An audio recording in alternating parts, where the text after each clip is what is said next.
भारत का नदी बेसिन। तो आज के हम इस मैप में जो भारत का मैप हमने लिया हुआ है, तो हम इसमें भारत की नदी बेसिन के बारे में पढ़ेंगे। देखिए, नदियों से तो आप सभी जानते ही हैं कि एक वाटर बॉडी जो कई किलोमीटर तक एक बड़ा जल अपने साथ बहा करके एक उस रास्ते पे जाता है, तो उसको हम नदी बोलते हैं। और जो दूसरा शब्द है बेसिन, बेसिन का तात्पर्य क्या होता है? बेसिन का तात्पर्य होता है जल ग्रहण क्षेत्र। तो नदी बेसिन से मतलब क्या हुआ कि कोई नदी जिस क्षेत्र में वो बहती है, जितने क्षेत्र में बहती है, तो अपने आसपास के क्षेत्र से जितना जल वो अपने मेन स्ट्रीम में, मेन चैनल में ग्रहण करती है, उसे उस नदी का बेसिन बोलते हैं। अब वह नदी जो अपने मेन स्ट्रीम में, मेन आसपास के क्षेत्र से जो जल ग्रहण करेगी, वो किस रूप में होगा? तो एक तो मुख्य नदी की जलधारा, दूसरा जो उसमें मिलने वाली जो सहायक नदियां हैं उनकी जलधारा, साथ ही साथ में उस जल क्षेत्र में जो वर्षा से होने वाला जल है वह उस नदी में कितना आकर के मिलता है। तो ये सब जो मिल कर के है, ये भारत में जो नदियों के बेसिन का निर्माण करती हैं। तो अब हम उत्तर से लेकर दक्षिण तक और पूर्व से लेकर पश्चिम तक की नदी बेसिन का हम थोड़ा सा इसमें अध्ययन करेंगे मैप के माध्यम से। तो मैं आपको एक और बात बता दूं कि जिस नदी का जितना बड़ा बेसिन होता है, जल ग्रहण क्षेत्र होता है, वह नदी उतनी बड़ी कहलाती है। जिस प्रकार से गंगा नदी का बेसिन सबसे बड़ा है, आप मैप में देख भी सकते हैं, तो इसलिए हम बोलते हैं कि गंगा भारत की सबसे बड़ी नदी है। बेसिन का और एक मैं बेसिक डेफिनेशन में बताऊं कि आप घर में वॉश बेसिन इस्तेमाल करते हैं, तो बेसिन में आप अपना मुंह धुलते हैं, अपने काम करते हैं, तो वो बेसिन में क्या होता है, वो आसपास की जितना आप नल में पानी इस्तेमाल करते हो उस पानी को अपने में वो समाहित किए रहती है। तो वह एक तरीके से वो भी एक बेसिन का ही उदाहरण है, इसीलिए हम उसको बेसिन बोलते हैं। तो आप बेसिन को इस तरीके से समझ सकते हैं। तो आइए हम बेसिन की जो है, अब बेसिन के बारे में पढ़ते हैं। तो सबसे पहले हम पढ़ते हैं सिंधु बेसिन के बारे में। तो ये है हमारा सिंधु बेसिन। और सिंधु नदी के बारे में सभी लोग जानते हैं कि सिंधु नदी का जो उद्गम है वो राजस्थान जो तिब्बत में है उसका उद्गम हुआ है, और वहाँ से वह होते हुए जम्मू कश्मीर में लेह से होते हुए इस तरीके से गिलगित बल्तिस्तान से होते हुए वह बहती है, और पाकिस्तान की सीमा में होते हुए वह कहाँ पे मिल जाती है वह अरब सागर में मिल जाती है। और सिंधु नदी के साथ में जो हमारी 5 नदियाँ बहती हैं, जैसे झेलम हो गई हमारी नदी, चिनाब नदी हो गई, फिर हमारी रावी नदी हो गई, फिर हमारी ब्यास नदी हो गई, फिर हमारी सतलज नदी हो गई। तो ये हमारी जो 5 नदियाँ हैं, झेलम, चिनाब, रावी, ब्यास, सतलज, ये इनकी जो सभी जलधाराएँ ये मेन इसमें किस में मिल जाती हैं? सिंधु नदी में मिल जाती हैं, और सिंधु नदी का ये एक पूरा जलग्रहण क्षेत्र बनाती हैं। सिंधु नदी का क्या है? सिंधु नदी का विवाद हमेशा भारत और पाकिस्तान के बीच में बना रहता है। जब भी भारत और पाकिस्तान के बीच में कोई तनाव क्रिएट होता है, तो पाकिस्तान और भारत के बीच में इस सिंधु नदी के जल क्षेत्र का मुद्दा उठाया जाता है, और पाकिस्तान को लगता है कि भारत इसके जल क्षेत्र को कम कर देगा, इसलिए तुरंत ये अंतर्राष्ट्रीय मंच पर भागता है। और वर्ल्ड बैंक इसमें क्या है कि मध्यस्थता करता है, इसलिए वर्ल्ड बैंक भी इसमें हस्तक्षेप करता है। चलिए हम आगे दूसरी नदी बेसिन के बारे में पढ़ेंगे। तो हम और आते हैं, जो पश्चिम में चलते हैं, तो हम देखते हैं कि जो हमारी सौराष्ट्र वाला जो क्षेत्र है हमारा, ये राजस्थान गुजरात वाला, तो इसमें जो कच्छ का जो क्षेत्र, इसमें माही और लूनी नदी बहती हैं। तो ये हमारी नदियां जो हैं इस प्रकार से यहाँ पे ये इसका जल क्षेत्र बनाती हैं। तो ये हमारा जो लूनी नदी वाला क्षेत्र है, माही नदी थोड़ा उसके नीचे पड़ जाती है, तो ये पश्चिम में लूनी नदी का जल क्षेत्र हो गया। अब आते हैं मुख्यतः गंगा, जो मध्य भारत क्षेत्र में मुख्य जो हमारी गंगा नदी है। तो आप देखेंगे जो गंगा नदी का जल क्षेत्र, आप यहाँ से उत्तराखंड से होते हुए इतना ये जल क्षेत्र हमारा, ये गंगा नदी का बेसिन ये बनता है। आप कहेंगे गंगा नदी तो एक मेन स्ट्रीम से होते हुए ऐसे ही बहती है, लेकिन मैंने आपको शुरुआत में बताया था कि वह जल क्षेत्र जो अपने आसपास के साथ में कई मुख्य सहायक नदी के साथ में छोटी छोटी अन्य सहायक नदियां भी मिल जाती हैं, तो उसे उस नदी का जल ग्रहण क्षेत्र कहा जाता है। तो इस तरीके से कई नदियां आकर के गंगा नदी में उसके उत्तर से और दक्षिण से आकर के मिल जाती हैं। उन्हें हम अगले किसी लेक्चर में पढ़ेंगे कि गंगा के उत्तर से और दक्षिण से कौन कौन सी आगे नदियाँ मिलती हैं। मुख्यतः सभी को पता है कि प्रयाग है त्रिवेणी, उसमें वहाँ पर गंगा में यमुना नदी आकर के मिल जाती है।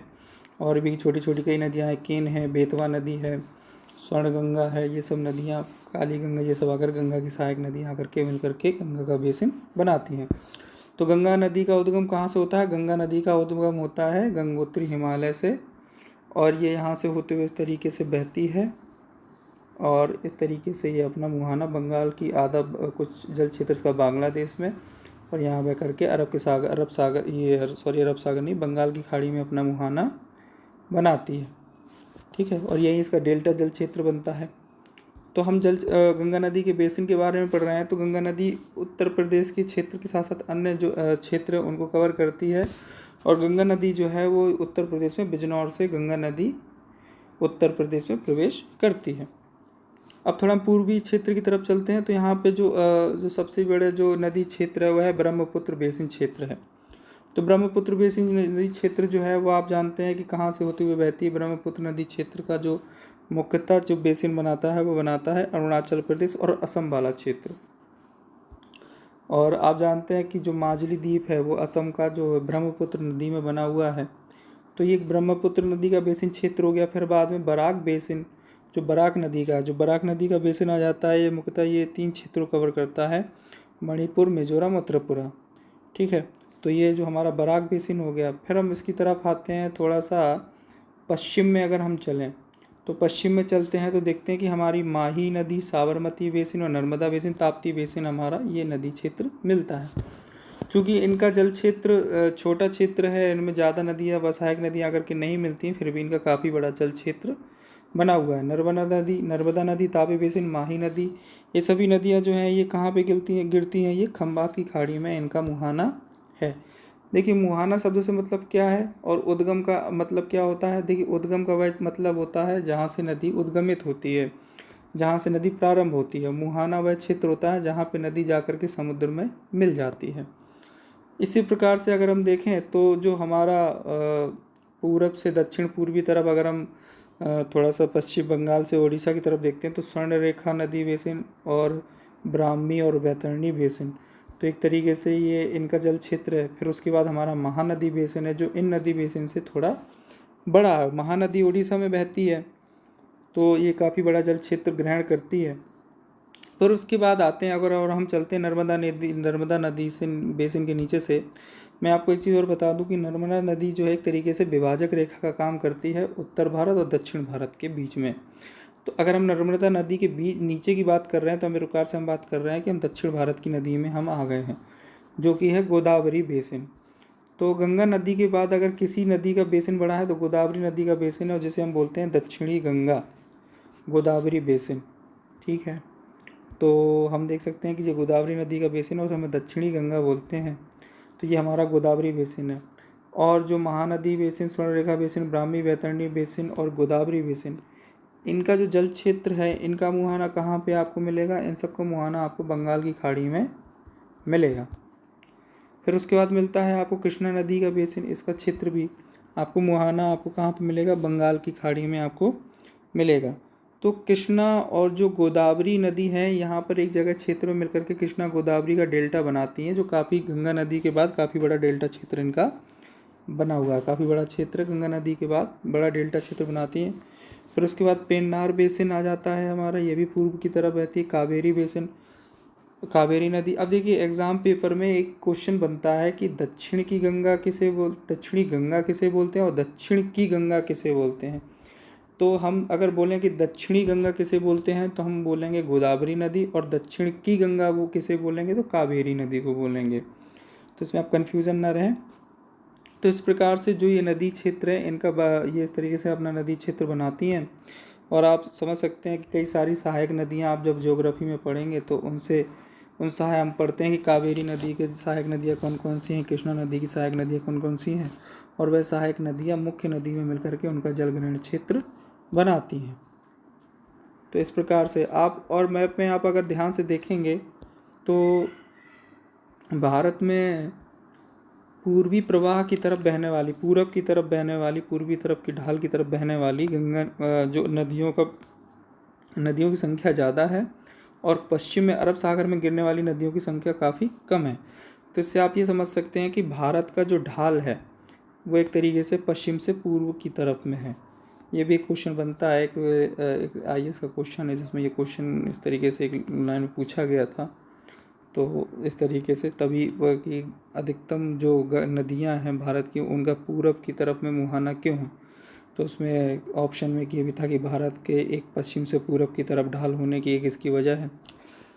और एक आपको एक चीज़ बताऊं कि बंगाल की खाड़ी में इतनी सारी जो ताज़ी नदियों का जल जो गिर रहा है, तो एक तरीके से बंगाल की खाड़ी की जो लवणता है वो भी अन्य सागरीय क्षेत्रों से काफ़ी कम पड़ जाती है, क्योंकि यहाँ पे ताज़ी नदियाँ जल क्षेत्र अपना यहाँ पे पानी हमेशा मिलता रहता है, तो सागर की लवणता को वो भी प्रभावित करती हैं।